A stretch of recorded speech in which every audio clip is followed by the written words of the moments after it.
Just move away from the board, ma'am. Just only. Now, is it clear? I'll have to finish. So I'm in little hurry. That's it. No, ma'am, not clear, ma'am. Still not clear. Now, huh? Ma'am మొత్తం కనిపిస్తలేదు ma'am matter of పార్ట్గా కనిపిస్తుంది ma'am ఇప్పుడైతే అసలు మీరు ఒకసారి camera చూడండి ma'am అసలు ఇక్కడ ఇప్పుడు ఇప్పుడు కరెక్ట్ కనిపిస్తుందా? పైకి లేపాను మ్యామ్, సేమ్ అట్లనే ఉంచి పైకి లేపాను మ్యామ్ క్యామ్. ఇంకొంచెం లేపాను మ్యామ్. కాదు, ఈ కెమికల్ ట్రీట్మెంట్ మెథడే మనకి ఇంపార్టెంట్. పైనది రాయలేదు ఇందాక. ఇప్పుడు ఫోకస్ అవుతుంది మ్యామ్, చాలు. ఓకే, ఫినిష్ చేయండి. నేను ఇంకా స్టార్ట్ చేయాలి. అయిపోయింది. No leisure. I have to finish now.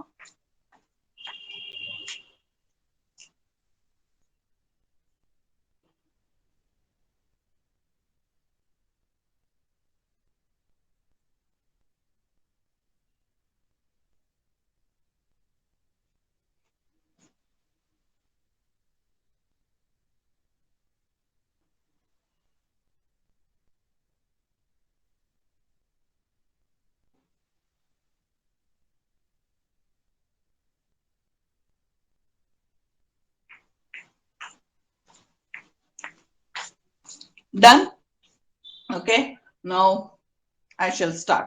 So let me I'll read it out before I start. So what is softening of water?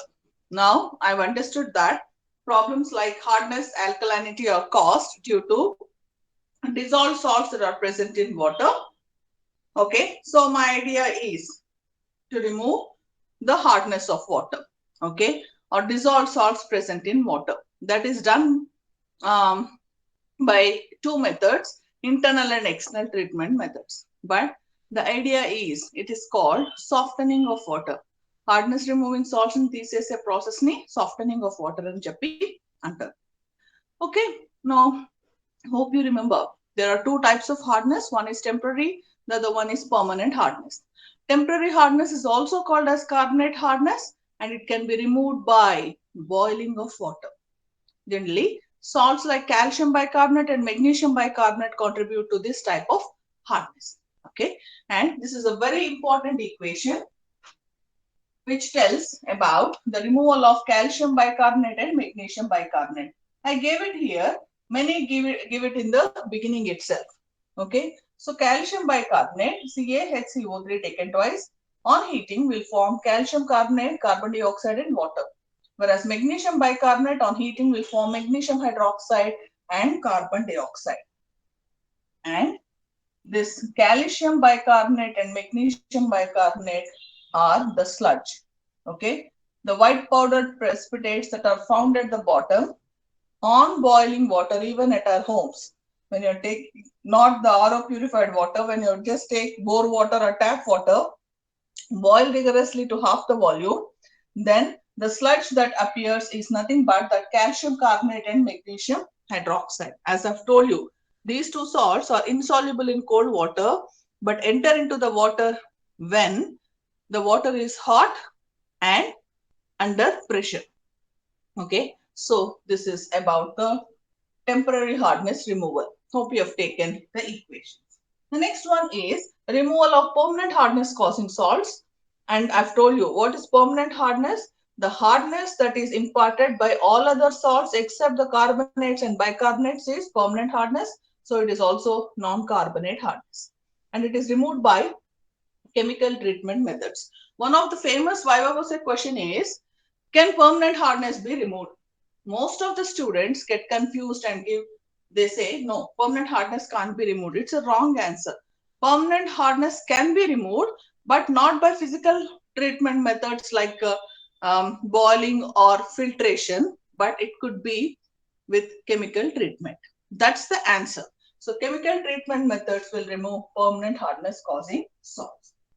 Okay, after understanding that, I'll have to give you the flow chart for what are the chemical treatment methods that are generally employed to remove hardness causing salts. Okay, so chemical treatment is applicable to permanent hardness, but by chance, if I'm not boiling water, the temporary hardness causing salts also get removed. So this is the best method of removing the hardness of water. Okay, so what are the chemical treatment methods?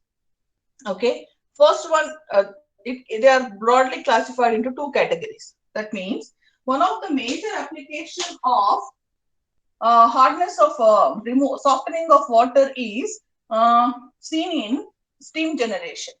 Okay, what is the main application? Do you realize this thermal, how these thermal power plants work? Give an example of thermal power plants. Do you have any idea? You have any idea about the thermal power plants? ఇవన్నీ మీరు తెలియ చెప్పాలమ్మా. NTPC. Did you listen to the word NTPC? Okay, and there are many top level industries in our country which generate their power. How?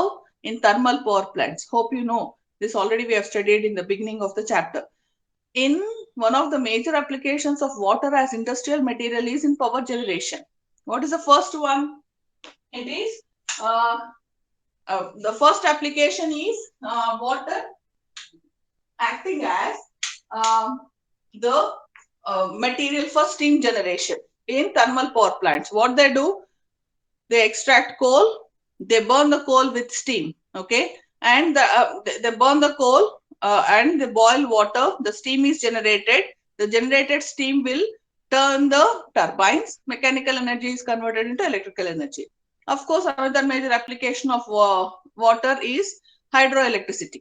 So when steam is generated in boilers, which are used for moving the turbines, the boilers are subjected to a lot of corrosion if they have hardness and alkalinity.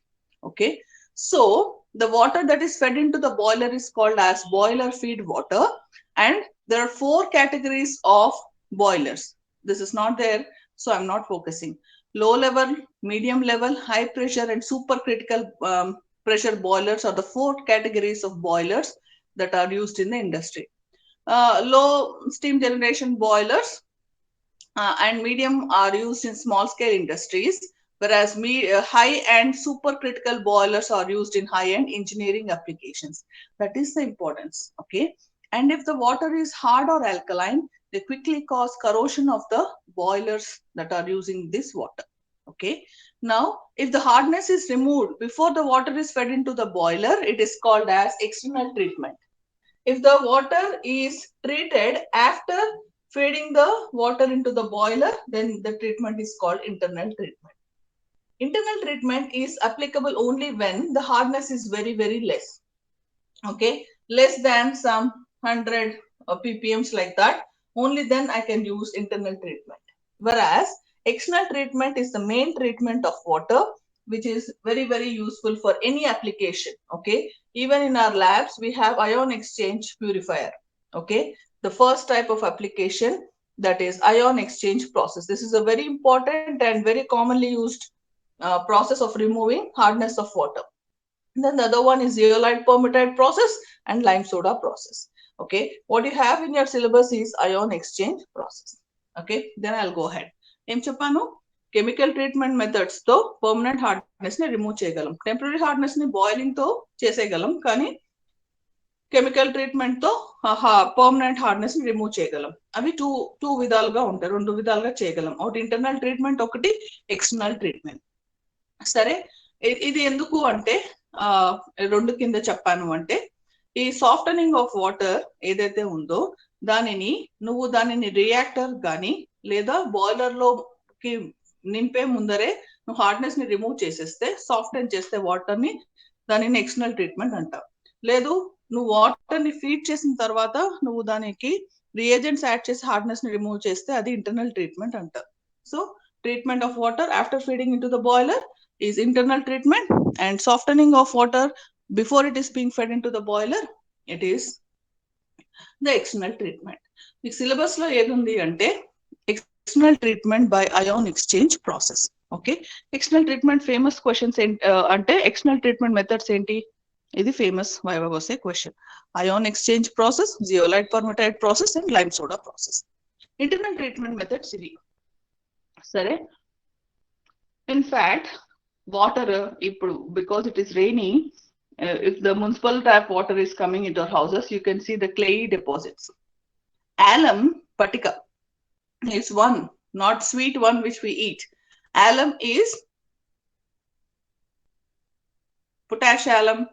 You know it. You have studied in your intermediate. Aluminium sulfates along with potassium or sodium sulfates with dot 24H2O. వాటిని వాడి నువ్వు ఏం చేస్తావు? You'll remove the hardness causing or clay deposits that are present in water. That is internal treatment. These are very less asked, but might be useful for your viva. So, is the discussion. If you have any doubts, raise your hand, or else I'll run. Okay. Write the next heading: ion exchange process, also called as deionization or demineralization process. Okay. So, next heading is ion exchange process, which is commonly called as deionization or demineralization process. Important. This is a essay question. Ion exchange or deionization or demineralization process.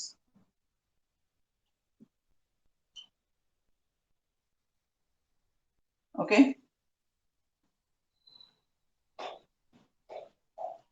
So the notes are already given, so I'll just try to give the overview of this topic. Okay, as the name is telling. Are you able to see the board? Okay, so what's the first point which you need to know here is the principle, right? After writing the principle, I'll keep explaining. Principle.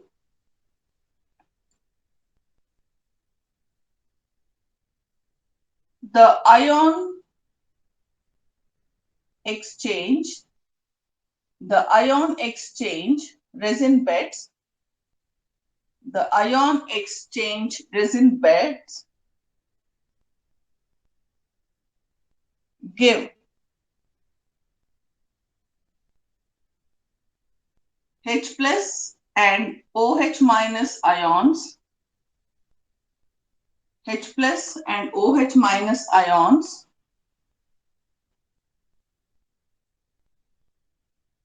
to hard water and take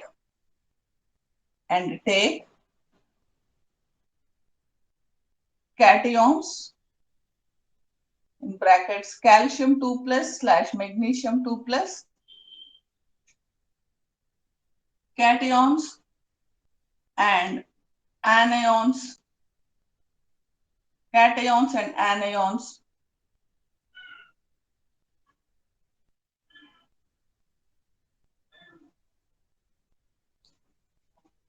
respectively.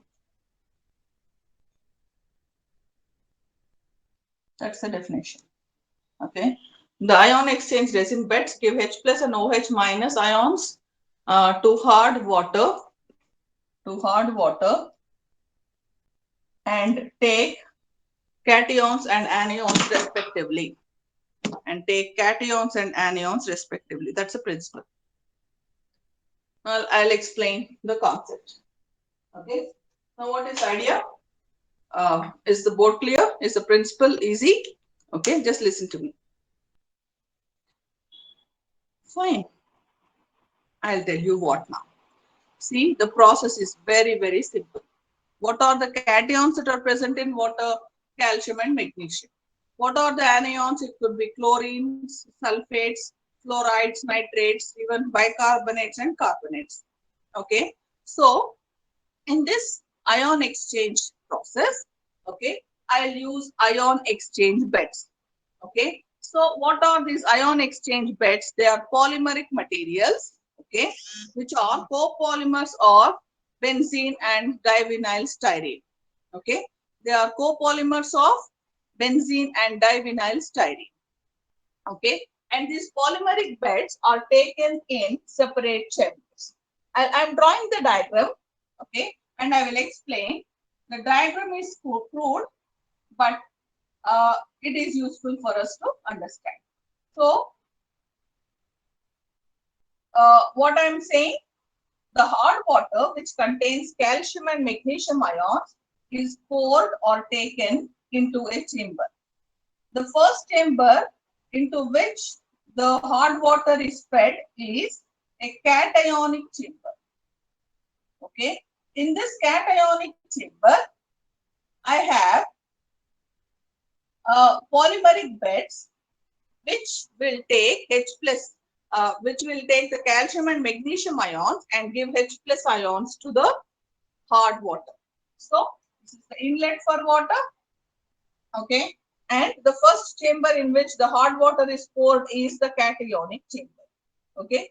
In this chamber, what I have kept polymeric beds which will take calcium and magnesium ions and give H plus ions to the water. Okay. Now the water is tapped from the bottom and then it is pumped into the next chamber, that is anionic chamber. Then it is pumped into an ionic chamber. Okay.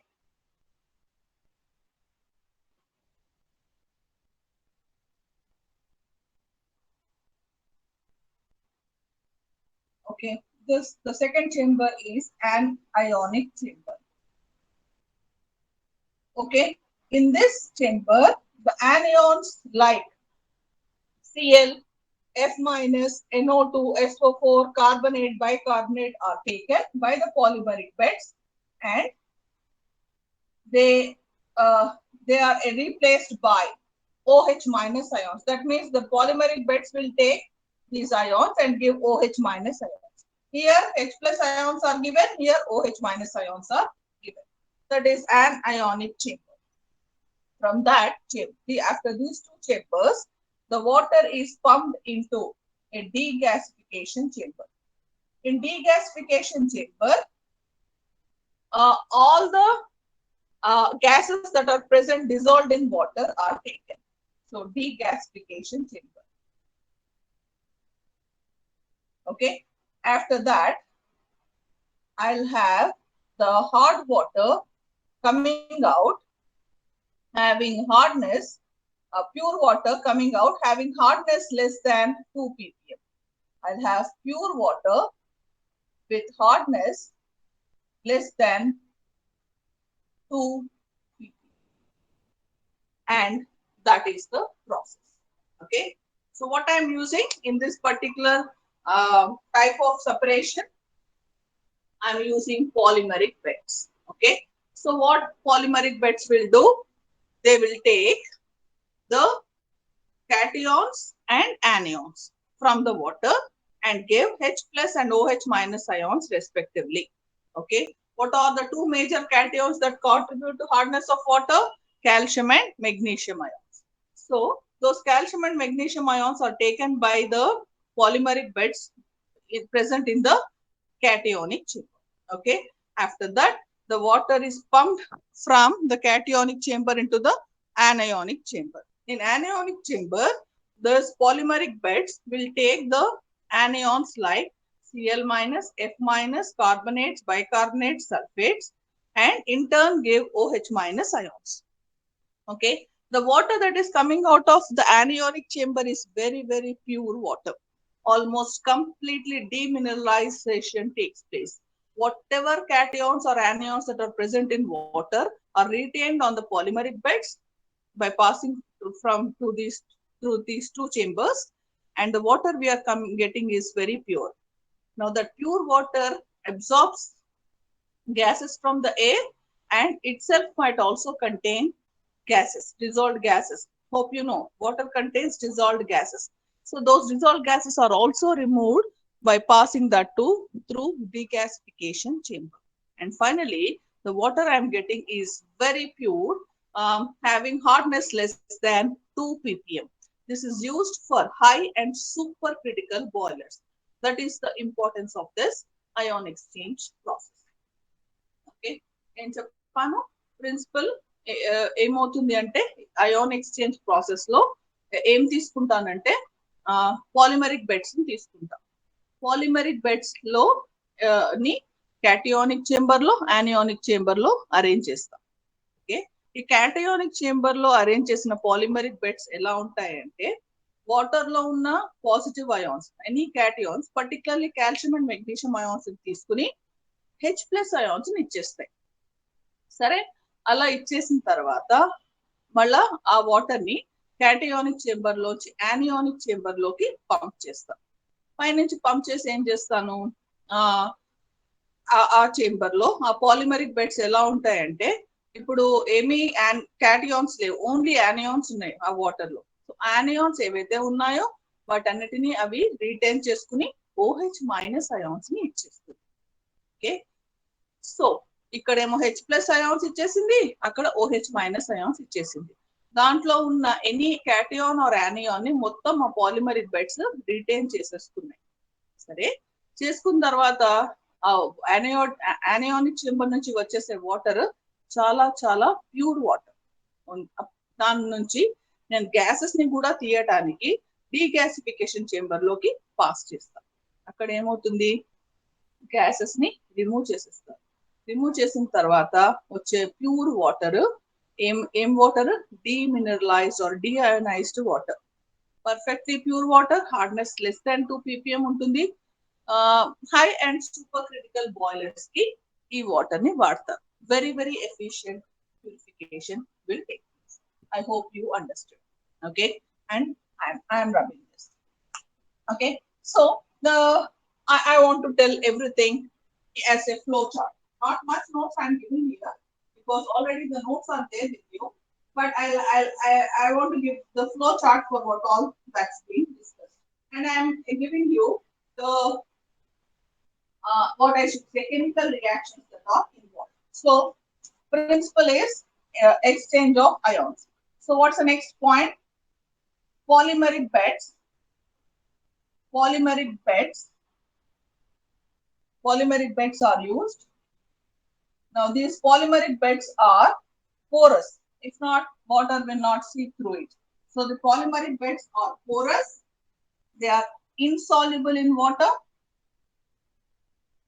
Polymeric beds are porous, insoluble in water, having cross-linked structure. Having cross-linked structure. I told you, if the monomers are having functionality more than 3, they quickly show the tendency of cross-linked structure. So having cross-linked structure. That's the idea of the polymeric beds.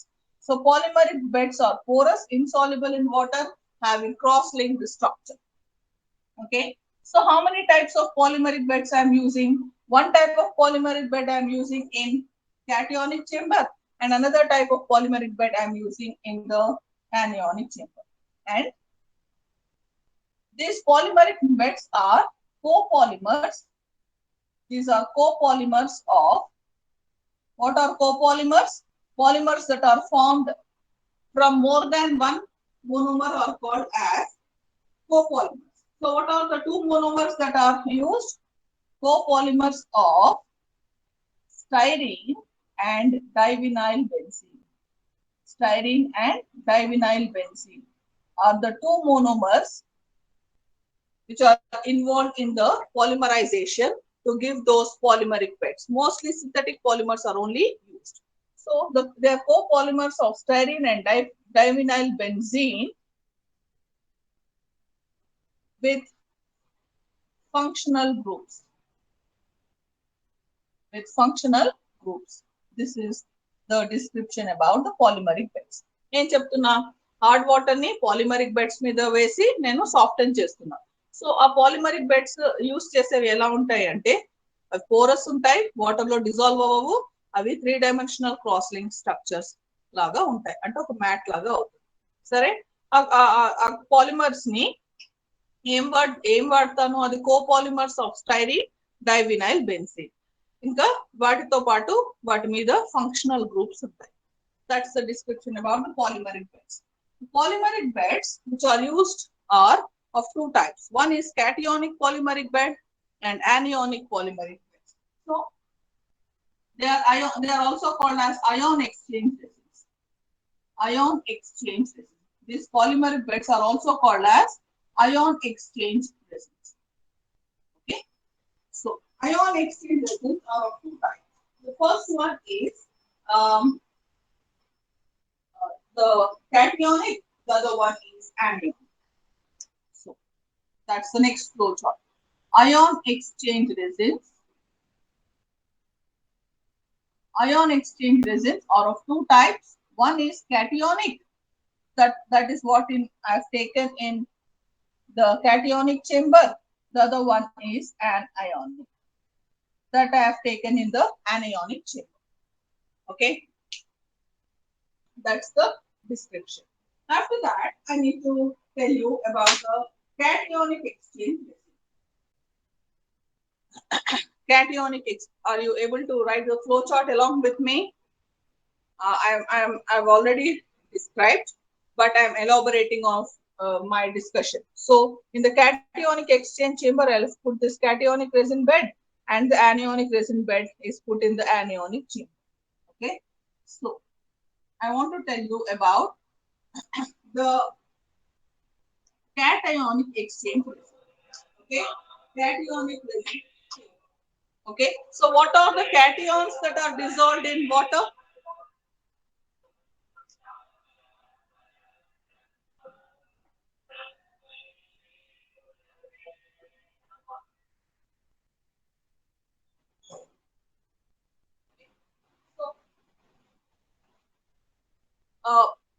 What you have to tell me is, what are the cations that might be present associated with water? Hard water contains calcium and magnesium. Okay. The other cations that also could be present is like in seawater, generally the Na plus and K plus, the monovalent ions are also equally present. Okay. So I'm removing all of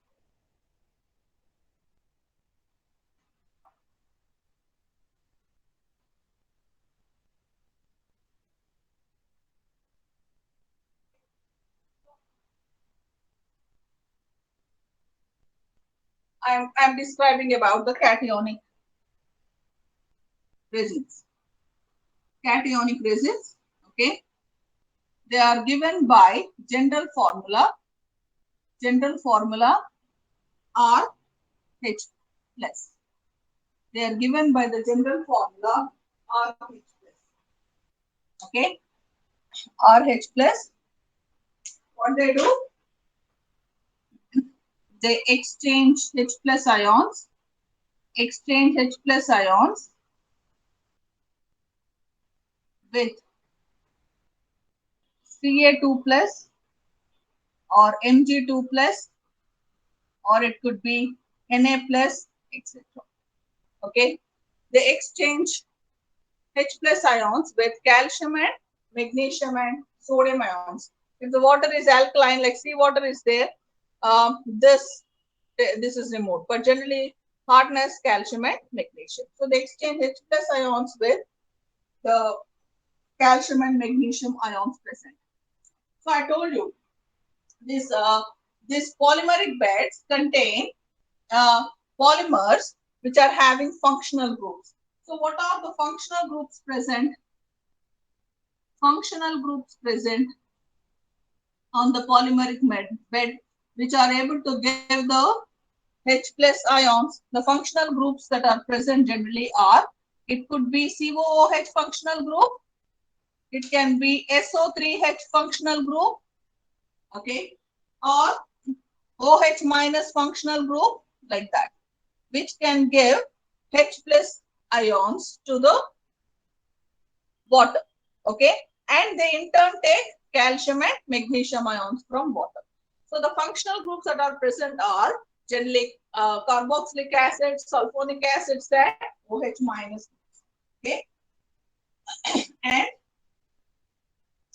even our I would say the bakelite is a H plus ion giving compound because it has OH functional group. So hope you know the structure of bakelite. You remember the bakelite is used as a resin sometimes in the uh, cationic exchange chambers, and it will give H plus ions to water and will sustain calcium and magnesium ions in turn on the bed. Okay, so this is something which is less given in the most of the notes, but the few commercial names of the resins which are cationic in nature are amberlite.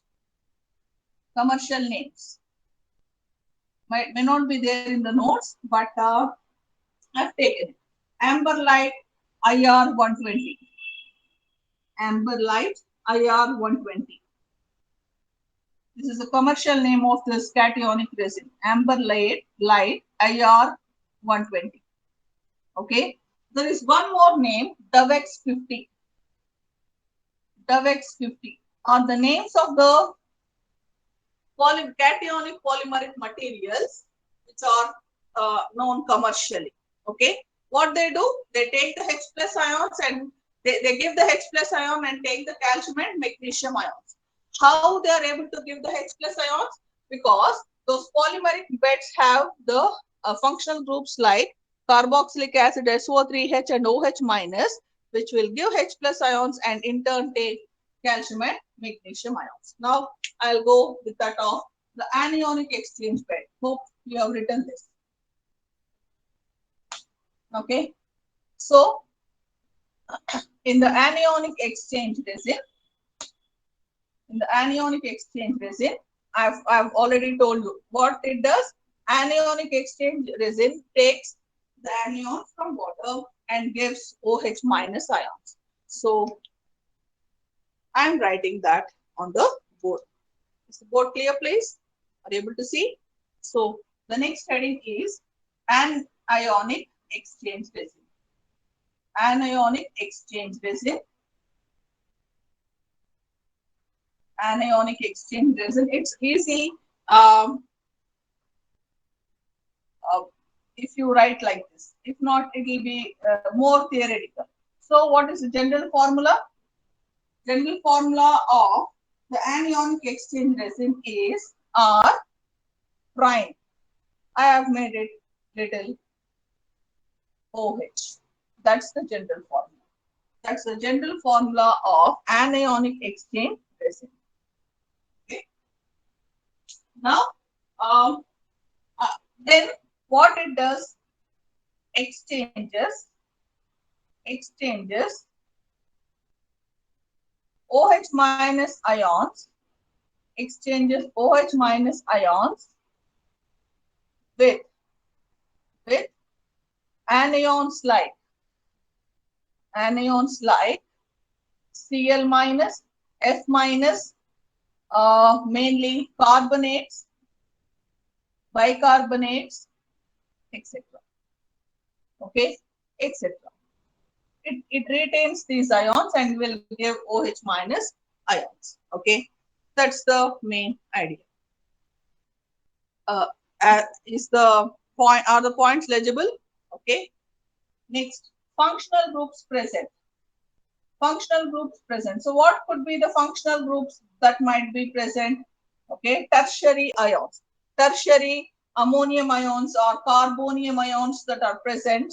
Sulfonium ions will help in exchanging OH groups with the water. So functional groups that might be present are, they are groups like NR3 plus OH minus. Okay, that is tertiary ammonium ion. Okay, or it could be sulfonium ion. Okay, SR3 OH minus S plus. Okay, that is one more. Or sometimes formaldehyde resins, phenol formaldehyde, PF resins are also sometimes used. PF resins. Okay, you have also the formaldehyde resins, or in general they will say formaldehyde resins. Okay, formaldehyde resins are very commonly used for this anionic exchange chamber. Okay, that's the important point. These are the functional groups present. Fine. So the commercial names of few this anionic are commercial names are Dovex or Dovex 3, Dovex 3 or Amberlite 400. Amberlite 400 are the commercial names of certain this. Okay, very easy. Okay, next I'll have to discuss about the process or the chemical reactions that are happening. What I've told you, first the water is fed into the cationic chamber. Okay, and in the cationic chamber, the calcium and magnesium ions are taken, and the H plus ions are given. So process of softening of water. So first reactions in cationic chamber. Cationic chamber.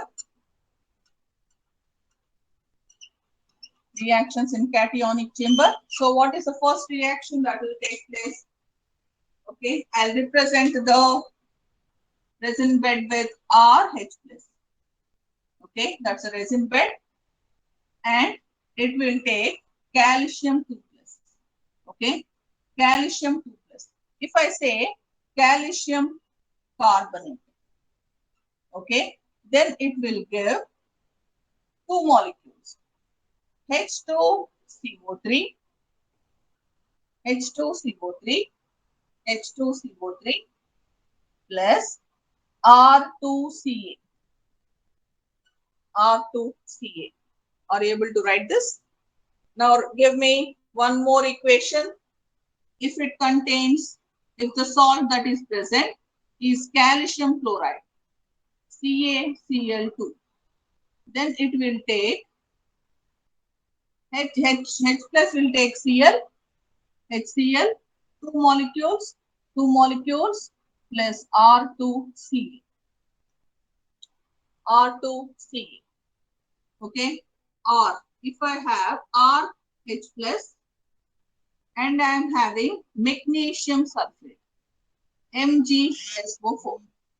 So what will happen? It will form H2SO4 plus R2Mg. Like that, the resin bed takes the calcium and magnesium ions and will give H plus ions. Correspondingly, the acids are formed.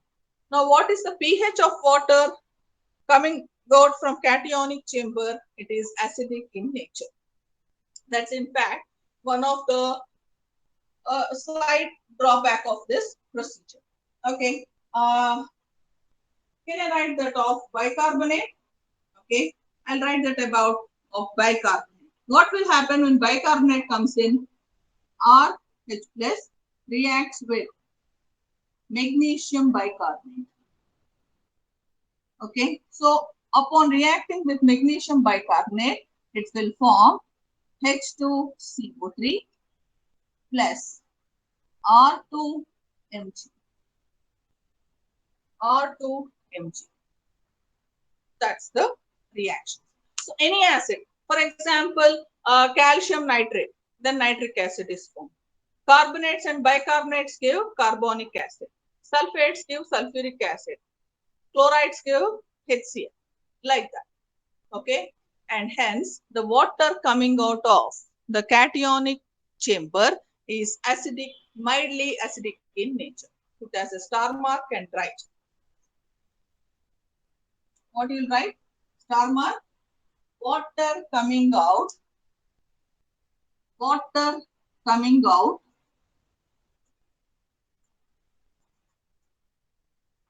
cationic chamber is mildly acidic. Is mildly acidic. Is mildly acidic. That's an important point which is generally asked in bits. You have a bit paper for this bit too. This is one of the famous bit questions. Okay. Now I'll go ahead with the reactions in the anionic chamber. Now hope everyone is understanding this. Okay. Any doubts, please raise your hands or ask the question, because you know what is my state and your state also. Someone told me, because you're a teacher, you can understand and just give your lecture. But how about the students who are learning the new topic?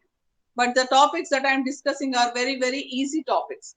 Okay, I've given ample time explaining EDTA method and alkalinity, which are new topics and little applicative. These are traditional theoretical topics. So I'm taking that leadership.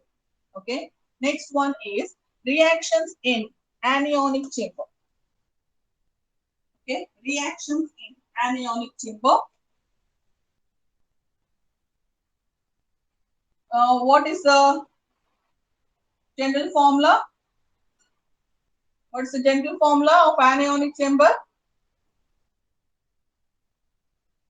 Please do not get lazy. It's important one. It's a question. So you should focus and you should learn it today itself. It's over now. You have learned it. What's the general formula? R prime OH. R prime OH is the general formula. Now, if it is carbonic acid, so the water that is coming does not contain any calcium now. Calcium or magnesium or sodium are lost. So what they have? Carbonic acid, HCl, sulfuric acid or other acids. So if it is H2CO3, what it will form? If it is H2CO3, what it will form? Now this bed will take the CO3 carbonate ion and will give the H plus ion. Okay, 2. So what is formed? H2O. This is the pure form of water. Along with that, the bed has retained the carbonate ion. Okay. 2. How many waters? 2 H2. Okay, and hence is the remover. Now if it is HCl that is coming out, it will form what? R prime. It will give H2O again. H2O plus R prime Cl. If it is nitric acid, NO3, it will react with the water to form H2O plus R prime NO. That's the chemical reactions which are taking place in the anionic chamber. Okay. Then what is the keyword you should write here? Keyword completely deionized water comes out of this chamber. Completely deionized water comes out of anionic chamber. That's the conclusion. Now then, after that, the water is passed through regasification chamber and followed by the storing of water which has hardness less than 2 ppm. Okay, having hardness less than 2 ppm. Having hardness less than 2 ppm. Okay, this is the point. Okay, the last point which I would like to tell you is how to regenerate the ionic beds. It's a very, very important one. Most of the students stop the answer here, but you'll get full marks only when you are writing the regeneration process. So, how the regeneration takes place? What's the star mark? Regeneration of polymeric beds. This is again the big question. Regeneration of polymeric beds. Okay. Cationic polymeric beds are regenerated using dilute acids like dilute HCl or sulfuric acid, whereas the anionic exchange beds are regenerated using dilute bases like NaOH or KOH. Okay. Cationic beds are regenerated using dilute acids like dilute HCl or dilute sulfuric acid, whereas anionic beds are regenerated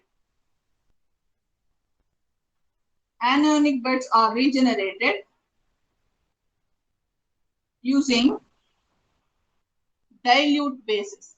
Very important, famous question. Someone asked me, you say, oh, most of them are important, but they are important. Generally asked, so what to do? That too, I would say your syllabus is actually come down. Earlier, it used to be a little more enormous. So what all is very important is kept in your syllabus. That's the reason why there is a lot of scope for questions. NaOH or KOH. This is again a big question. Pond after big question.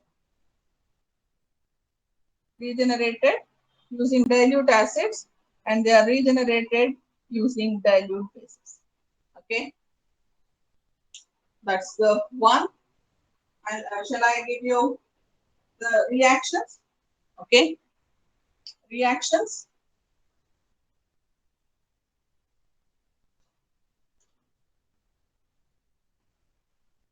Reactions for regeneration. Reactions for the regeneration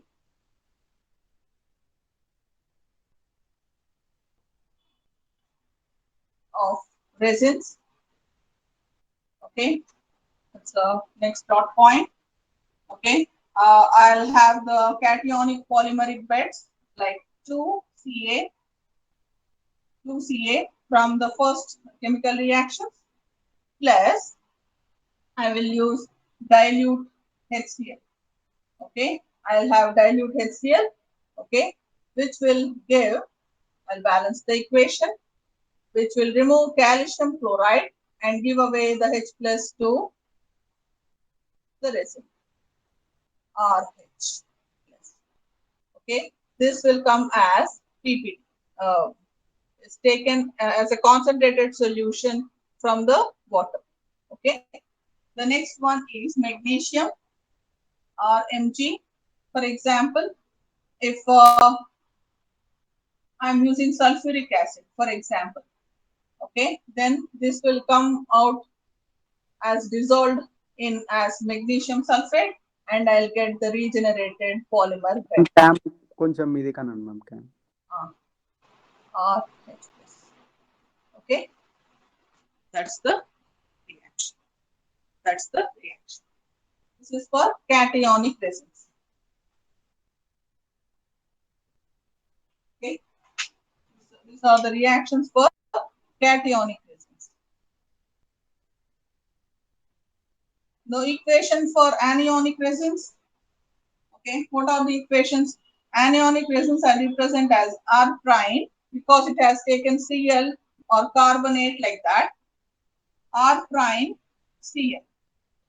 Okay, reacts with dilute NaOH, for example. NaOH to give NaCl plus R prime OH.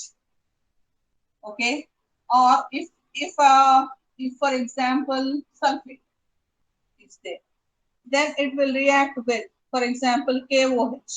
It could be NaOH or KOH, any of these things. Okay, so it will form K2SO4 plus R prime OH. Okay, these are the regeneration reactions for cationic and anionic beds. So the beds are once again available for usage. This is anionic resins. Okay, that's the discussion. So what are the advantages? Advantages, everything are there in your notes, but if you want to write the advantages, so what are the advantages? The main advantage is this is a very easy, simple, and very nice procedure for removal of hardness of water up to ppms less than 2. Okay, so very, very excellent.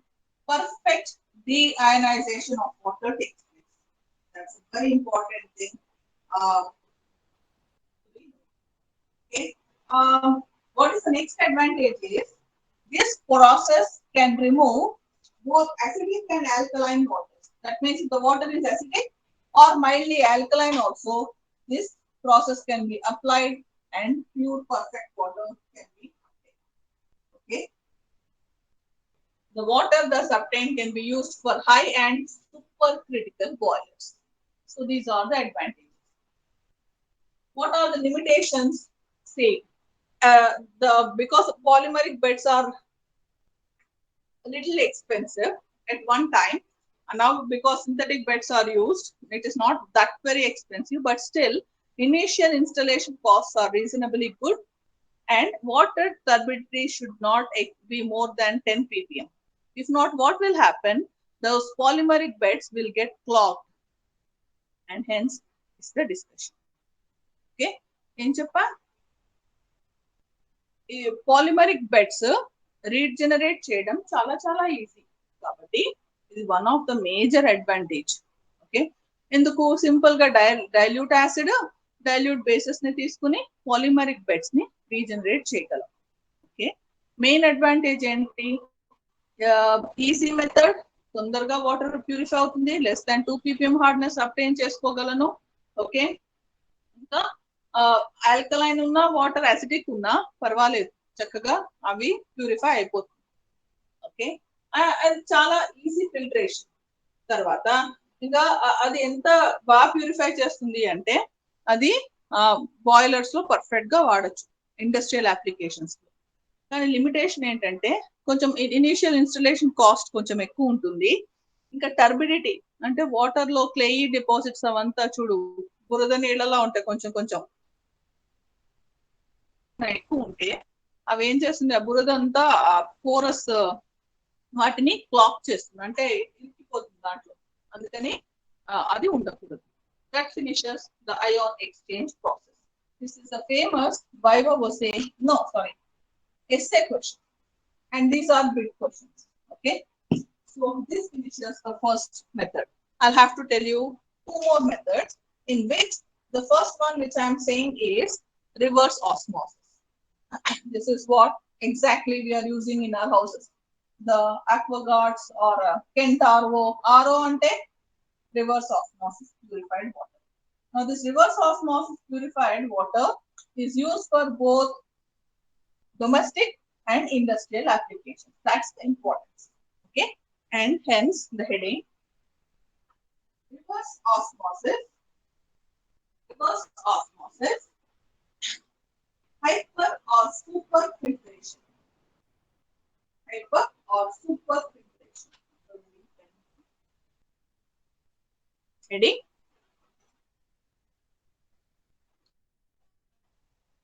okay, exactly. It's less than an hour. Thank God. I felt so bad for keeping you all. I got such a feeling. I was also a little busy, but still I felt I should finish the syllabus. But at the end of the day, I felt You people didn't understand properly. That is really tricking me. But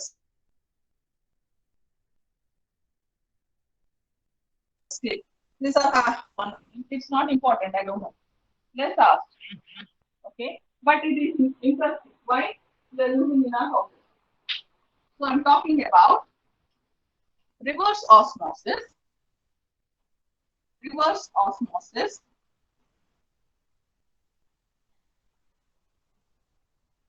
which is also called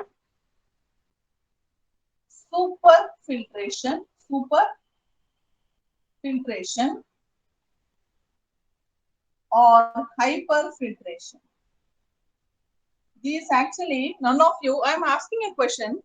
How many are left over doing the presentations? Now, if I ask again, you will only present. I know it because it is very, very simple. I'm telling you what that those who do, they do it. Those who can't do, they will never do it. They need that extra support to push them. That's my problem. Actually, there are super beautiful slides on this. Okay, this reverse osmosis actually was first used in Dubai, countries like Dubai and all, where they don't have any rainfall. Actually, you'll be surprised. They are complete. They are very, very rich countries, and they are the people who used to use this reverse osmosis process for drinking purpose. Seawater they will take. One of the famous reverse osmosis plant was the Shoiba, very, very big reverse osmosis plant. You know, right away in late 70s or 80s, I suppose, they used to use this RO purified water for drinking purposes. That's the capability of that country. Okay, what you will realize is that it's a very simple process. Super or hyperfiltration.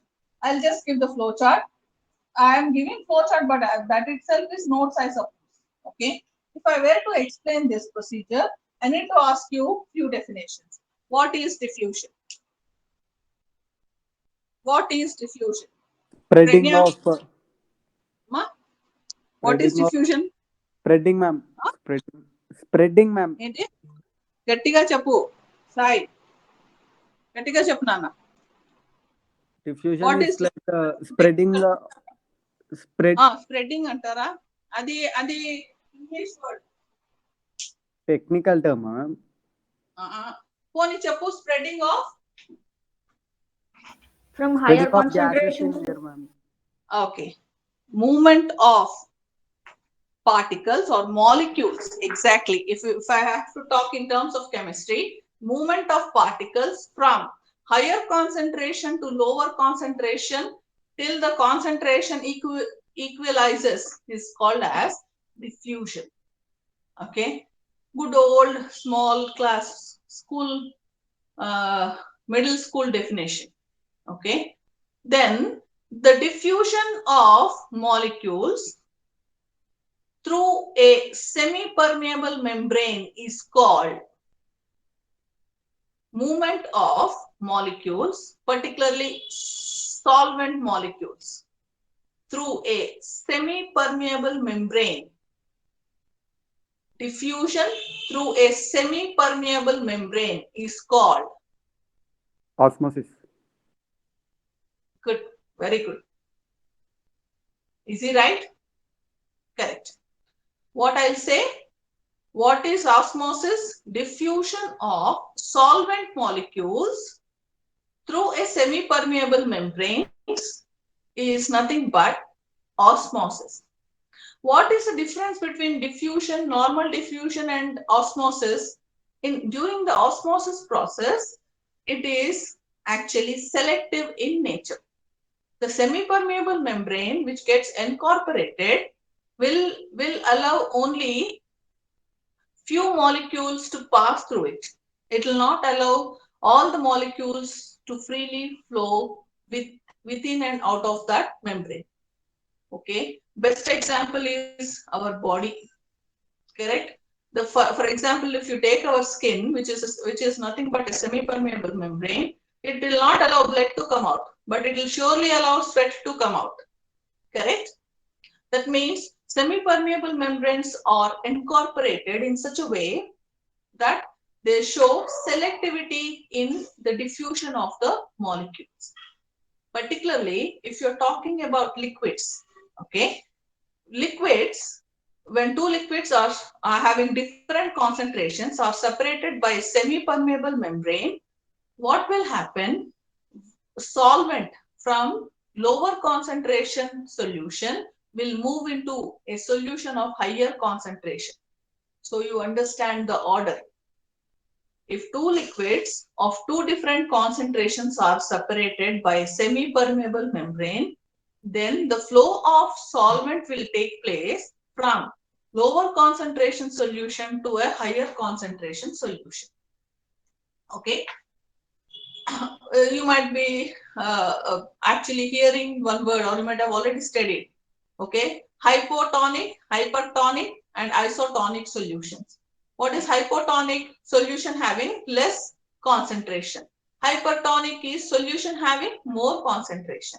And if both the solutions are having the same concentration, they are called as isotonic solutions. Okay. So what you'll realize, solvent should flow from lower concentration to higher concentration. Okay. That is osmosis. Fine. And the pressure that is exerted by the solvents on the membrane is called as osmotic pressure during the diffusion. Now, madam, why you are explaining all this with me? Now, reverse osmosis refers to osmosis process. In this case, I take water of two different concentrations. In the lower chamber, I take water with which is very, very pure water, and top I place water which is hard water or sea water. Sea water is alkaline in nature, that is saline in nature. It contains NaCl. So the process is called as desalination of brackish waters, that is sea waters. What I'll do, in the lower chamber, I'll take normal water, pure water, and on the top, I'll place the sea water. And I'll separate these two chambers with a semi-permeable membrane. And what I'll do, actually the water will flow from the pure solution to the sea water. But I will reverse the procedure. How? By applying pressure. When I'm applying pressure, what will happen? Reverse osmosis takes place. Instead of water going from pure water into the sea water, the water from the sea water comes into the pure water. Okay. How? By applying pressure. How much pressure? Excuse me.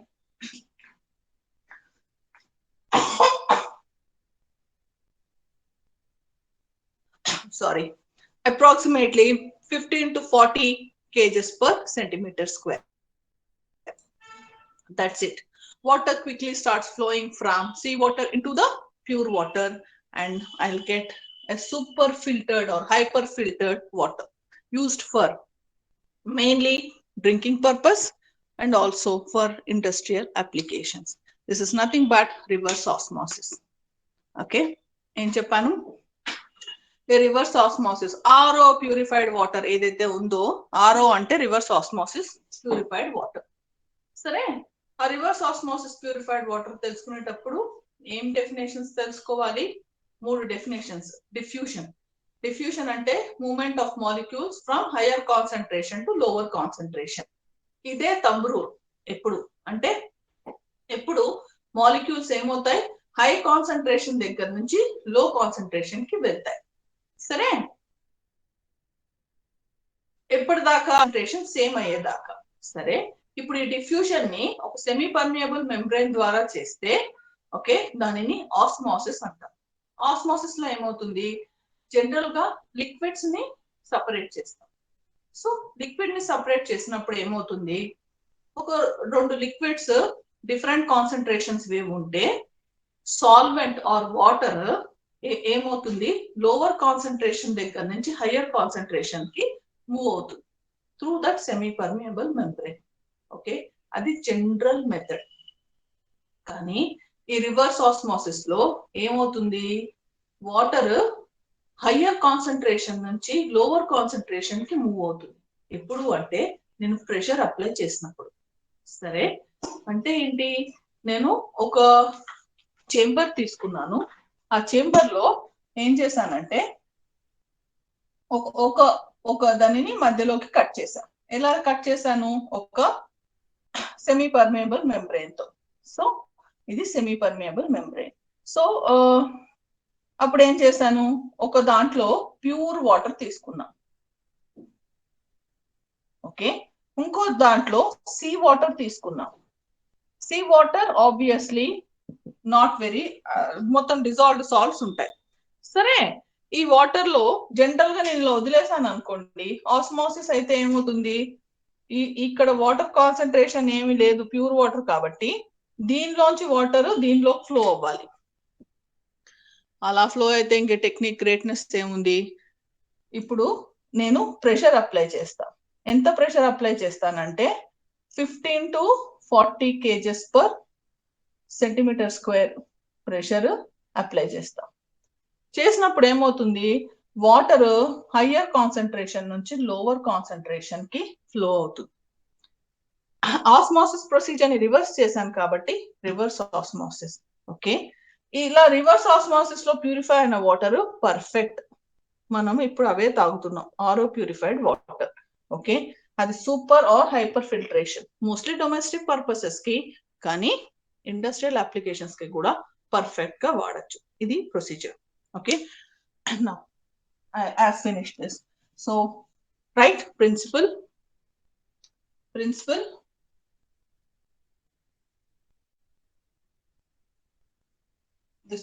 this principle I'll tell, and few important dot points. Okay, and I'll not elaborate much.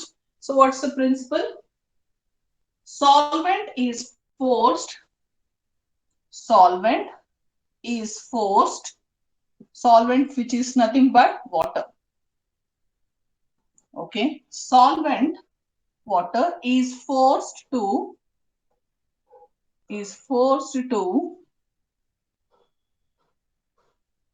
flow from higher concentrated solution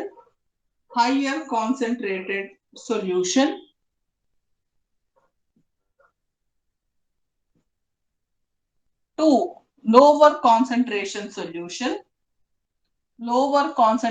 solution by applying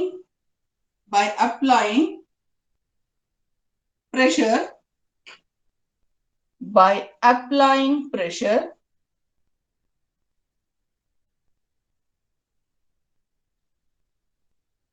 more than the osmotic pressure.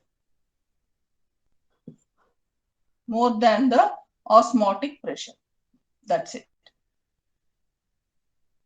More than the osmotic pressure. That's the discussion.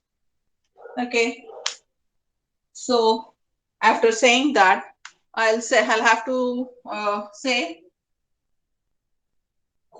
semi-permeable membranes are used.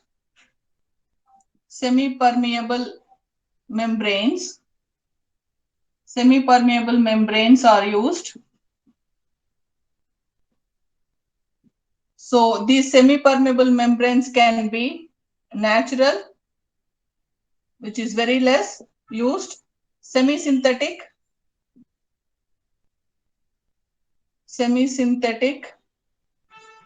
like cellulose acetate, very commonly used.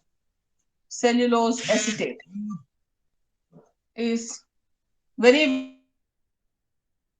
commonly used semi polymeric bed. Okay, or synthetic beds, perfectly synthetic beds like PMM, polymethyl methacrylate, PMMA.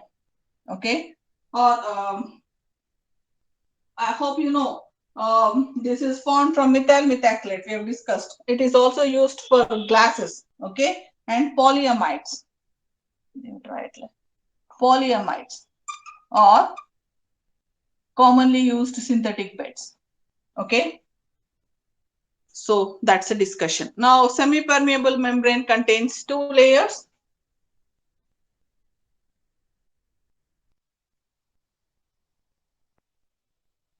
semi-permeable membrane has 2 layers. This has 2 layers. 2 layers. Okay, generally the thickness will be 2 layers. Okay, top layer is thin. Top layer is thin and dense. Ante chala thick network untundi. Dense but thin. Okay, around less than I'd say around 1 mu m micrometer. Okay, and the bottom layer is generally thick. It is thick layer. Bottom layer is thick and is porous in nature. Is generally porous in nature. And what is its range will be from 50 to 150 mu m will be the thickness. That's about the semi-permeable membrane. How much pressure is applied? 15 to 40 kgs per centimeter square pressure is applied. Okay, that's about the reverse osmosis. You might have you are having notes and this is about my explanation. So what is the advantage? Very easy. You can imagine what is the normal mineral water cans if we procure? What is the cost? Some 20-30 rupees. That's the thing. Okay, in fact in villages and all, government has taken an initiative giving the RO purified water. Okay, they give it for free. Okay, or some 5 rupees they are taking and they are giving the water. So very cheap, very good quality water you are getting. And particularly desalination of seawater is main advantage. Seawater can be RO purified and used for drinking purposes. That's the main actually usage of this reverse osmosis for Gulf countries. Okay, they have big plants. Now even in India we have it, from small scale to large scale, medium scale industries, not large scale I'd say, but they're there. Kinley water bottles which we are giving, buying out when we go out, are all big companies holding the RO purification plants. That concludes the reverse osmosis process. Any doubts? Okay, and that's it. This maintenance is also very easy. Even in our houses we use this AquaGuards, is it not? And very easy use, easy usage, compatible structure. Any structure size we can have the fabrication. Okay, that's about the reverse osmosis. And the last topic which I want to tell and conclude the chapter is, hope you're able to understand. Just give a browse to the notes and you'll learn it. Not a big deal. All this is theory. I feel you can study, but I don't want to skip it, because once if I explain and if you study, you'll be very quick in learning. Okay, so is the discussion. So the last point, which is again a famous 3 to 4 marks question for your mid exam, is the water for drinking purpose, which is called as potable water. Okay, potable water ante enti? Potable ante తాగే నీళ్ళు. Okay, దాంట్లో చిన్న topic ఉంది మీకు syllabus లో, అది explain చేస్తాం. Okay, so the next heading is water for drinking purpose. Water for drinking purpose. Water for drinking purpose, which is commonly called as potable water. It is called as potable water. Okay, few points are there which we'll have to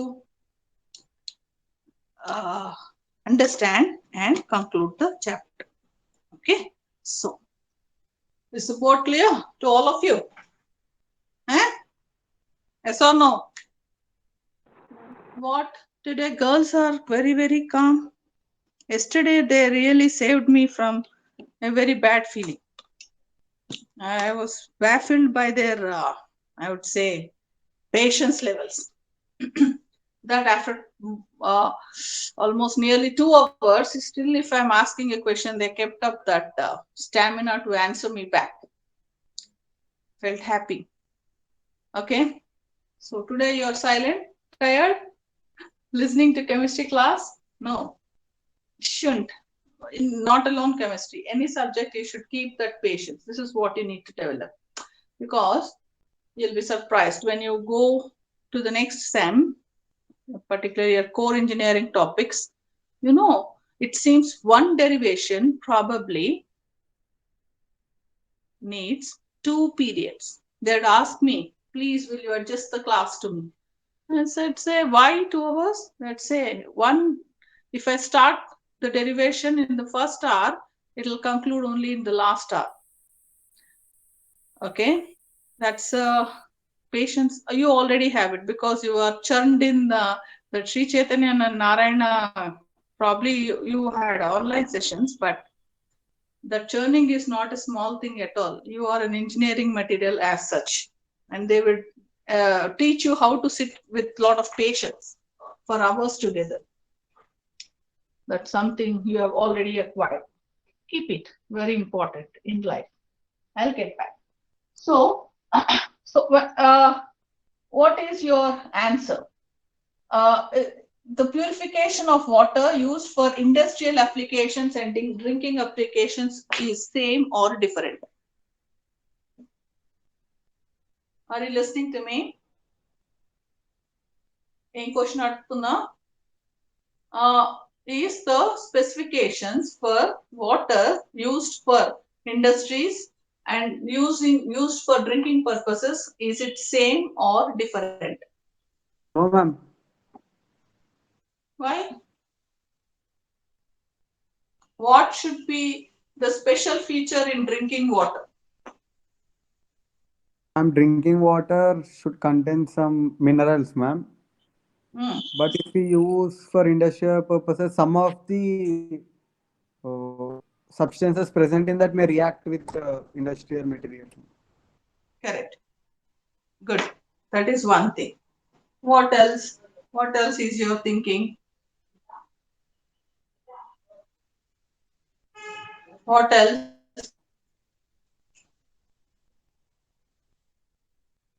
Now, can the water have microorganisms for industries?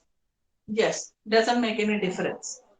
Okay, industrial water need not have to be disinfected, whereas the water for drinking purposes or human utility should be disinfected. For that matter, not alone drinking. Probably most of you might be going for swimming and all. Okay, what is it they'll put it in the swimming pools? Huh? Chloramines or bleaching powder is commonly used. Is it not? They are used as disinfectants. Why?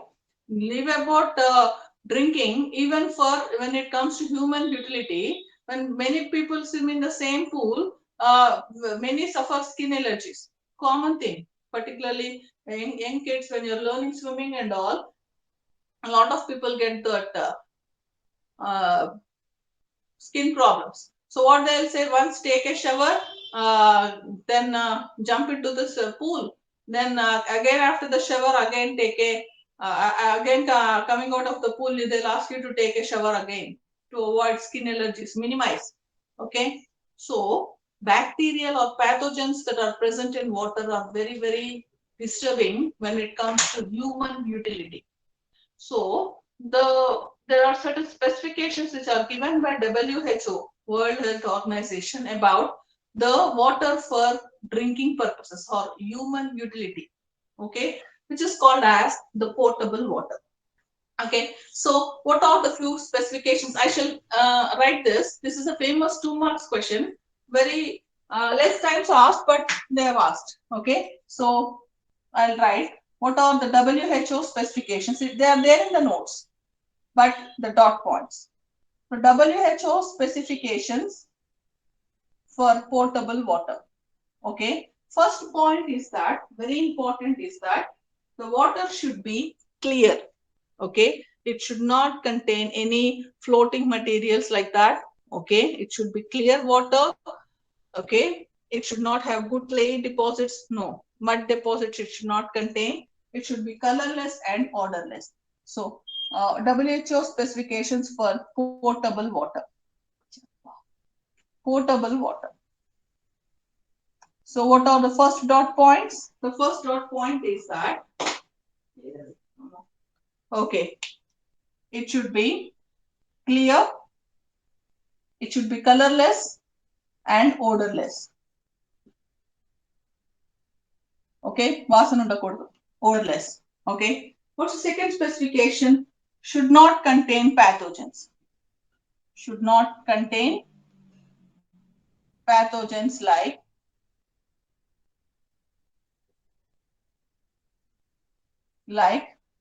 bacteria, okay, bacteria, fungus, protozoans, okay, etc. etc. Okay, it should not contain harmful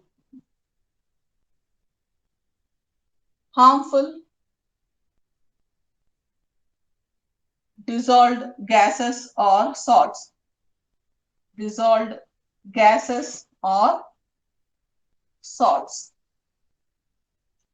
It should not contain. It should be pure. Okay. Hardness should be less than 100 or max 125. Hardness should be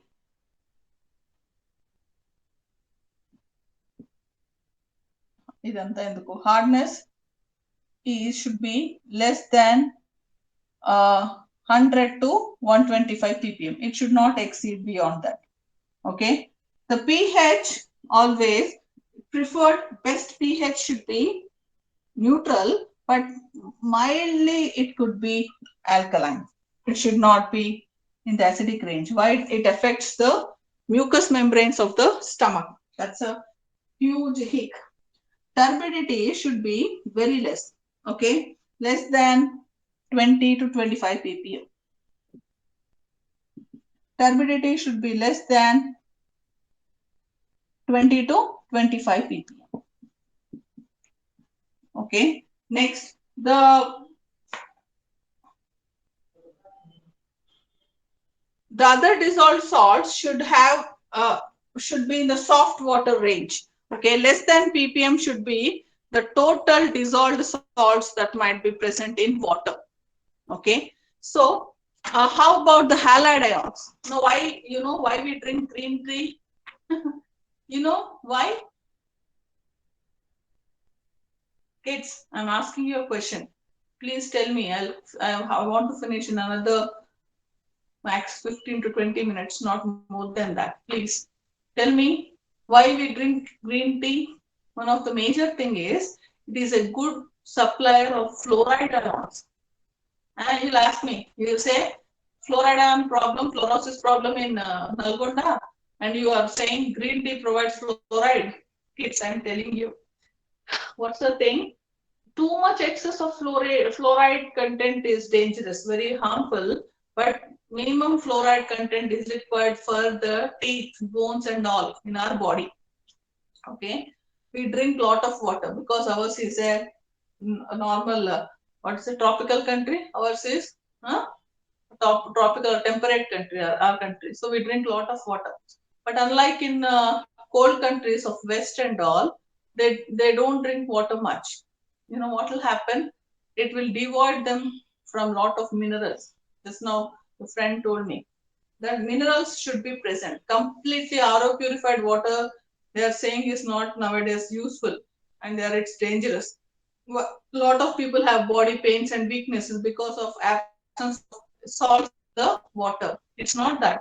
Few salts are important and they are supplied only by the water. Okay, so I'll supplement using iodized salts. Okay, tea, drinking green tea, etc. Various halide ions. Okay, so it's the importance. But these are the few specifications. So total concentration, total salts, dissolved salt concentration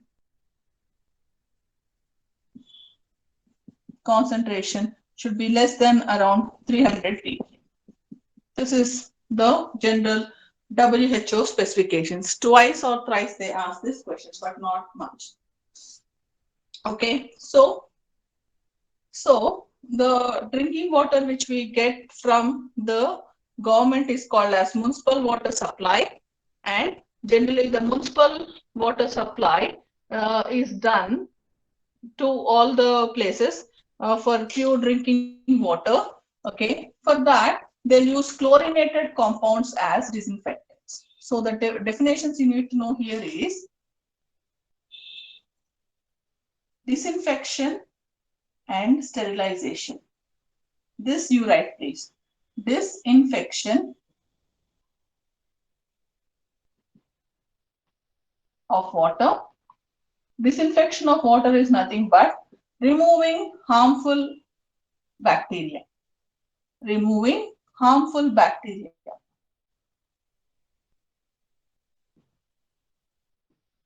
Harmful bacteria. Harmful pathogens. That's an easy word. Harmful pathogens is called as disinfection. There's another term called as sterilization. Sterilization. So what is sterilization of water? It is killing all the living material or matter present in the water. Removing or killing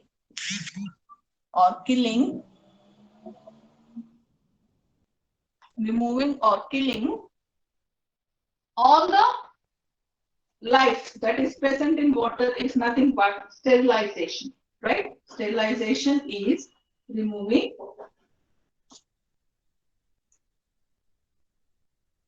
Excuse me, just 1 second. I'm there. Removing or killing all the life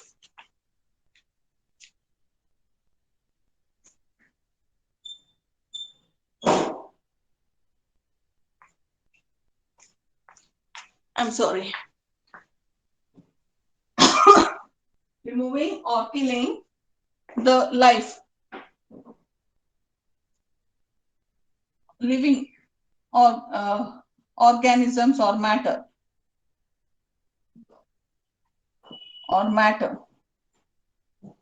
is called sterilization. Okay, this is very important. Okay, that's the difference. As if you are doing disinfection, you are killing only harmful bacterium, whereas in sterilization you'll kill all the life that is present in water. Okay, and hence is the discussion. So let me put the next point very clearly. In municipal water supply, that is water that is being used for the normal methods, we do sterilization.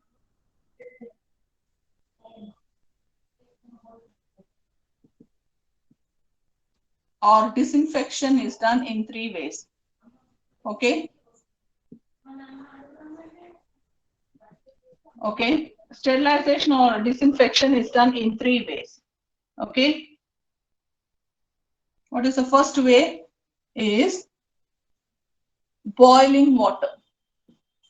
It's a common thing. Okay. First one is boiling water. Okay. The second one is using ozone.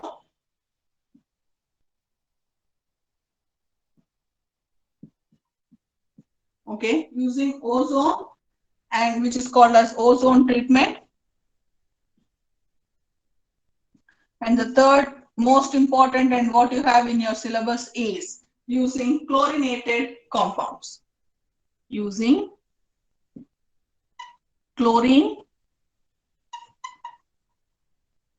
or chlorinated compounds.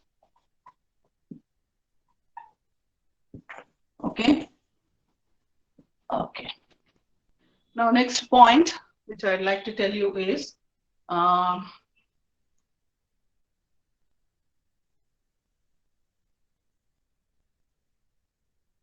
disinfection or sterilization using chlorine or chlorinated compounds.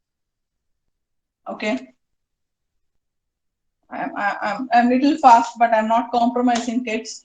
The flow charts are very, very useful and highly informative. Hope you're understanding that. Okay. I'm little fast because all this is theoretical. I'm just focusing, but the flow charts are very useful to you. So, disinfection by chlorination.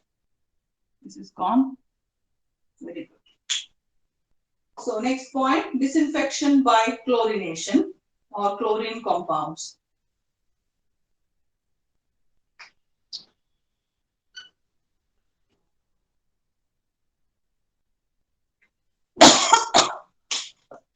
By Cl2 or chlorinated compounds.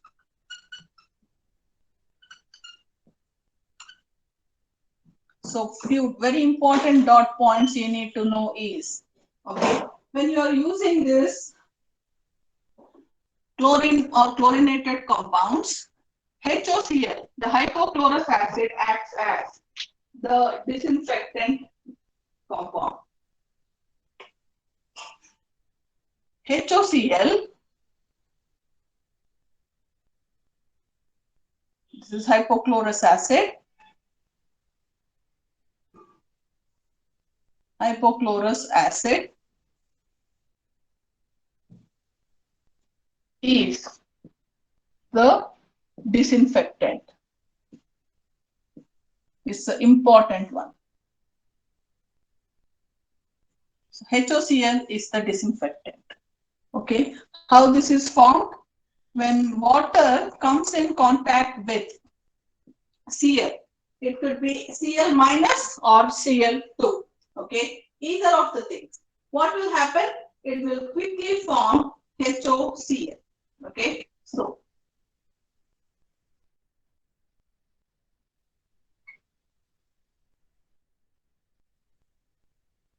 and this OCl minus ion is actually causing the disinfection. Does disinfection. Okay, this HOCl, OCl minus ion that is formed does doing the disinfection. This is a very important point to be used in your answer. Okay. So the three types of chlorinating agents commonly used as three types of chlorinating agents are which are commonly used in our common experience. Also, we know bleaching powder is the first very commonly used in public places. A white color powder which they keep on putting on roads when VVIPs come or some huge people activity is done. Okay, calcium oxychloride is one major type of chlorinating agent we use. The other one is chloramines. This is particularly used in disinfection of swimming pools. Many people will be moving in that pool of water, but bleaching powder is less used because of the smell it has, more toxic nature, and the PPT it deposits. Rather, they use this chloramine, which is more water soluble. Formula of chloramine is NH2Cl. This is the formula for chloramine. Okay, and the third one is using chlorine gas. The third one that is commonly used is straight away passing chlorine gas. Very cheap and exclusively used for drinking water. Okay, very reasonable, okay, cost effective, and used for municipalities supplying drinking water. Okay, this is very, very common. Okay, and the last one which I have to tell you is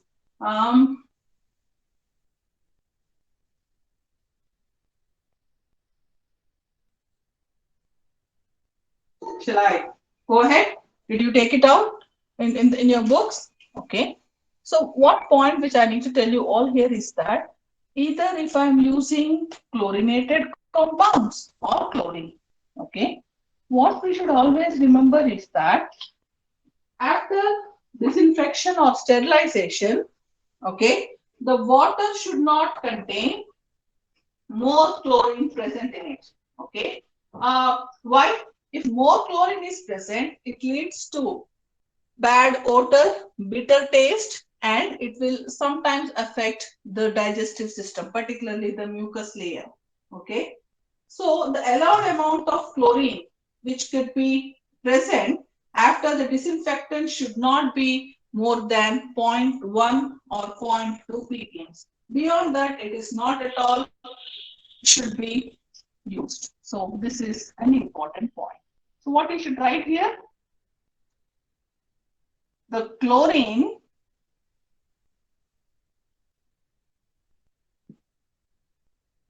in brackets excess. Chlorine in excess or residual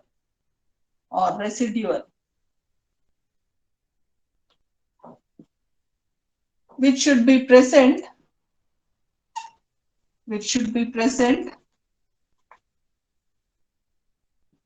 in water after disinfection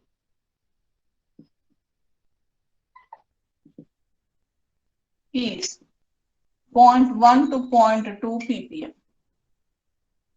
Okay, so I'll say residual or free chlorine which will avoids further infection, further infection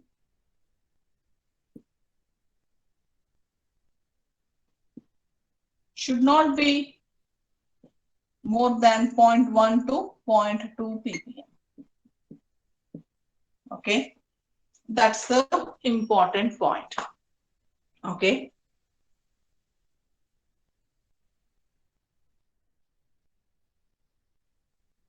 And what is generally done? This is all there in your notes, but for my my interest, I'm explaining and I am telling. Usually, in the municipal water supply, what they will do is they'll put chlorine, okay, into the reactor. Okay, so what they will do, this is only for information, kids. If it is there, well and good. If it is not there, just leave it. But just check once, Neeraj, if this is there in your syllabus, then I'll give few dot points. Anyone, please check the syllabus. I've forgot to check in about this.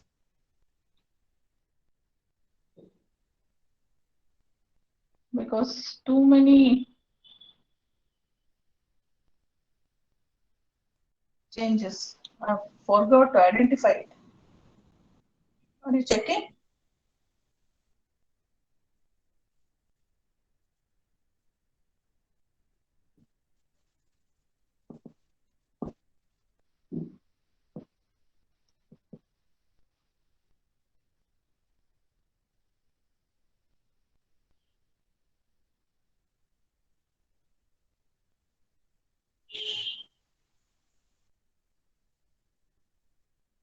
There?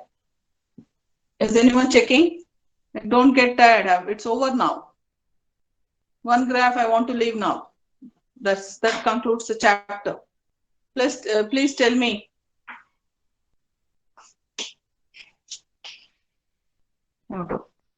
Usha, you're there? No, you're not there. There, ma'am.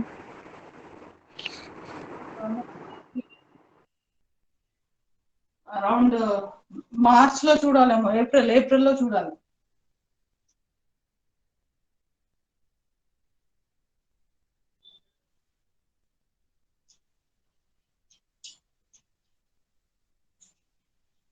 Okay, ఎందుకులే చెప్పేస్తా. Okay, so what I've put on the board here is chlorinator plant. It is chlorinator plant. Okay, in which is a tower. Okay, and I'm doing disinfection by passing chlorine water. This procedure, what I'm doing is disinfection by passing chlorine gas. By passing chlorine gas. Okay, so what I'm doing, passing chlorine gas. How much generally they do is they'll mix for 1 liter only some 0.3 to 0.5 ppm chlorine gas they will use. Okay, for 1 liter they'll combine 1 liter of water, they'll take 0.3 to 0.5 ppm, and the pH is I'd say little acidic in nature. Okay, the pH is around less than 7, around 6.5 is the pH. Then this process is perfect. Okay, so what they will do, they'll see this is chlorinating plant. Okay, they'll fetch the water to be disinfected from the top. These are called baffle plates. Okay, what is this role of this baffle plates? To slowly make the water move. Okay, and they'll pass the chlorine gas. Okay, what the chlorine gas does, slowly the water is flowing between those plates, and now the chlorine gas gets thoroughly mixed. How much? For 1 liter it is 0.3 to 0.5 ppm chlorine gas they will put. They'll slowly allow that water to pass through those baffle plates, and the water that comes out is a disinfected water without any harmful causing bacteria or pathogens present in it. Now, this is the chlorine minimum amount which is added.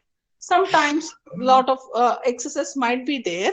Okay, and the residual chlorine, that is the chlorine after the treatment, if it is still remaining in water, it is called as residual chlorine.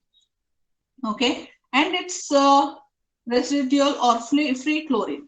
Okay, which is nothing but the chlorine present after the disinfection. Okay, the extra chlorine. It should not be more than 0.1 to 0.2 ppm. Now, if by chance, if it is more than that, it will cause problems, health problems. Bitter taste, common experience. Many a times it might be for us also, that sometimes water is bitter in taste and not very good odor. And sometimes we feel very inconvenient drinking water. Such water contains more chlorine. Okay, so what is the next point to be noted? Here is an important point called as breakpoint chlorination. Okay, did you understand till this time? Okay, right? The next, I'll put the table and that concludes the chapter. So what is breakpoint chlorination? Put a heading. Put 2 star marks. Favorite 3 marks question. Always asked, because for the table. So the next thing you would be knowing is breakpoint chlorination.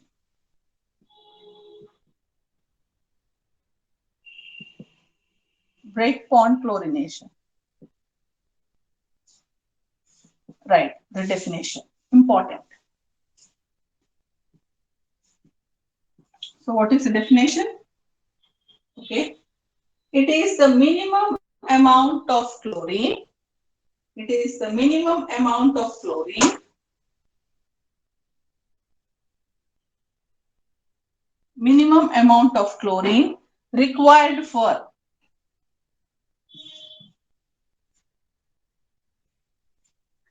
sterilization and disinfecting water.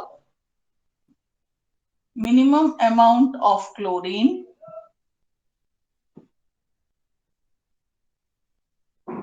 required for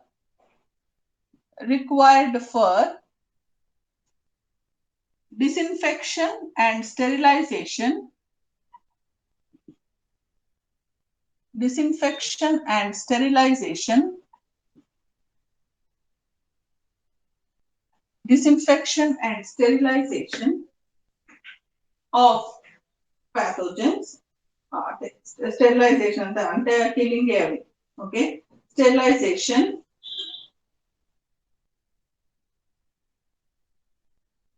beyond which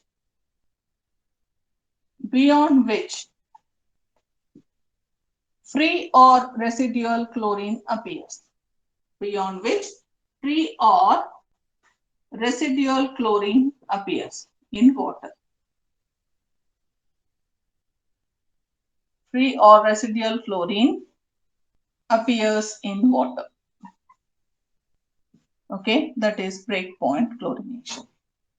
Okay, did you write it? ఏంటి అసలు కనిపించకపోతుంటే నేను ఏదో నా మానాన్ని రాసుకుంటున్నా, మీరు అడగట్లేదు. Don't get dull. Dictate చేస్తారు కదా ma'am. Thank you. So there's one graph to explain to conclude the chapter. So ఎంత minimum amount of chlorine ఉండొచ్చు after disinfection? 0.1 to 2.2. అదే residual chlorine అంతే. So I should take sufficient care not to add more and more chlorine so that residual chlorine more and more appears in the topic. Okay.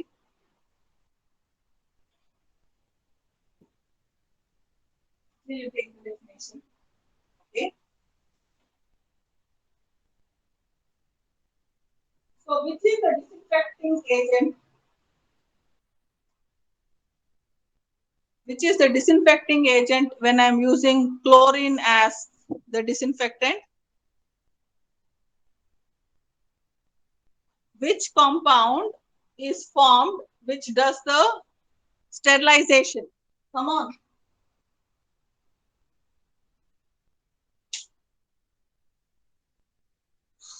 Hey, మీరు సరిగ్గా వినట్లేదరా? I'm using all my patience. Listen to me. It is as tough for you and tough for me as well. Then you will say play the PPTs. That is the next word I'm going to tell. Okay, is Rahman there in the session? Is he Yes, there? ma'am. Hey, good afternoon. Good afternoon. Did you upload your PPT? You have done on chemical fuels, is it not? Introduction? Yes, ma'am. No, ma'am, I didn't upload it, ma'am. No, what's the time? 12:30, ma'am. ఇప్పుడు కదా. How much time is your PPT?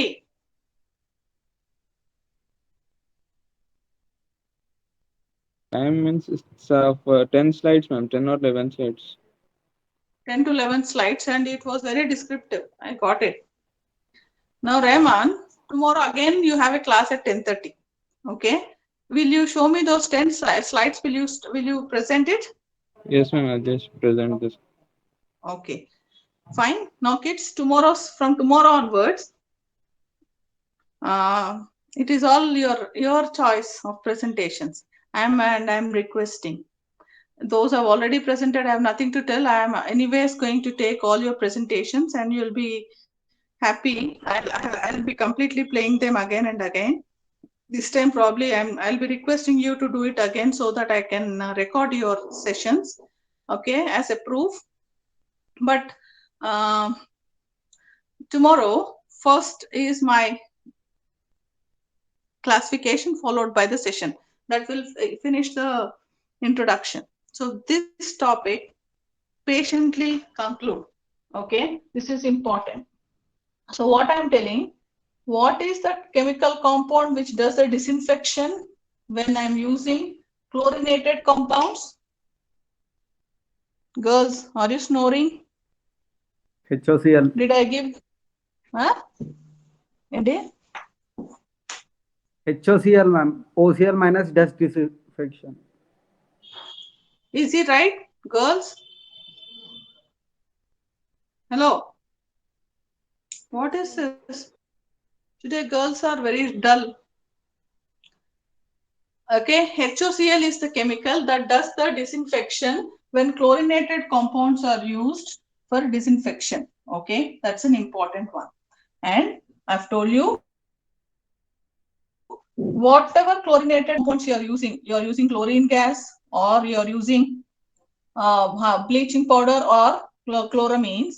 In any of the case, the chlorine that should be left unreacted after disinfection or sterilization should not be more than 0.1 or 0.2. And that chlorine which is present in water, okay, after sterilization is called as free or residual chlorine. Okay, so when that residual chlorine appears after the break point. So what is breakpoint chlorination? The minimum amount of chlorine required for disinfection and sterilization, beyond which free or residual chlorine appears, is called as breakpoint chlorination. Okay. For this, you need to write 3 points. Okay. Now, disinfection by chlorination is infection by chlorination process has 3 steps. Chlorination process has 3 steps. So what are the 3 steps? Okay. So in the first step, what will happen? The chlorine gas that was added to water actually reacts with the reducing agents. Okay. What it does in the first step, chlorine acts as oxidizing agent. Chlorine acts as oxidizing agent and reacts with reducing agents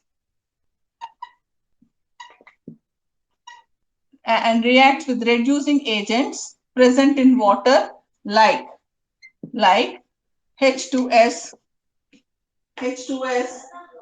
ammonia, NH3, or Fe2 plus ions, which get converted to Fe3 plus ions, etc.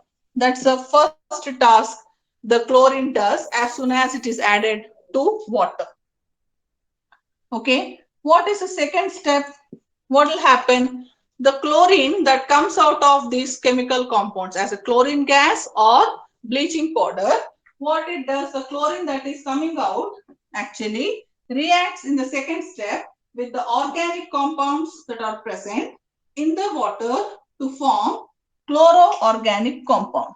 So in the second step, first it reacts with the inorganic materials, it acts as oxidizing agent and it actually oxidizes the reducing materials. In the second step, it does chlorine reacts with organic compounds.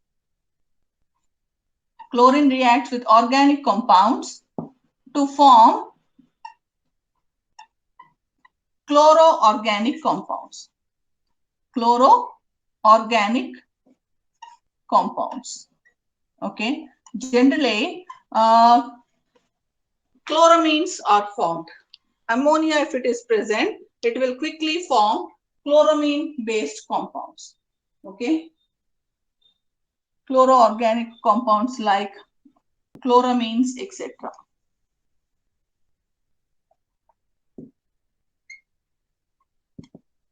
Okay. Say this as A grams and this as B grams.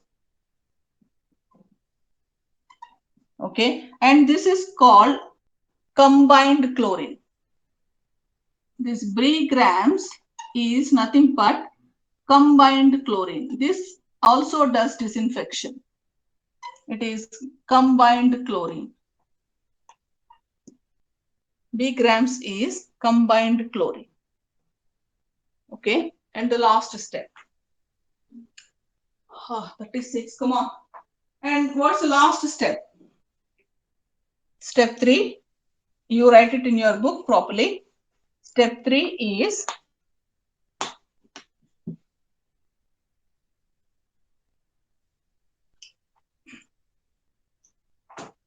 next. In the third step, last step, step 3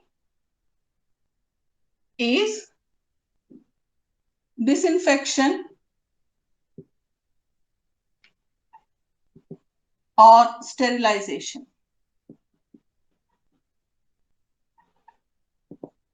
Disinfection or sterilization forming HOCl. Disinfection or sterilization forming HOCl. Okay. So this is C grams. This is C grams. Okay. C grams of chlorine that comes out, C grams of Cl2 will be applied chlorine from the reactor plus combined chlorine.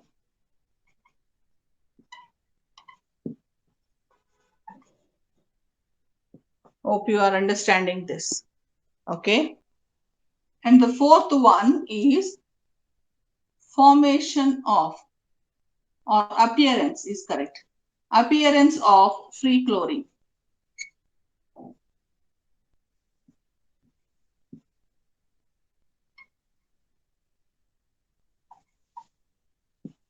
Or residual chlorine, free or residual chlorine. This is nothing but breakpoint chlorination.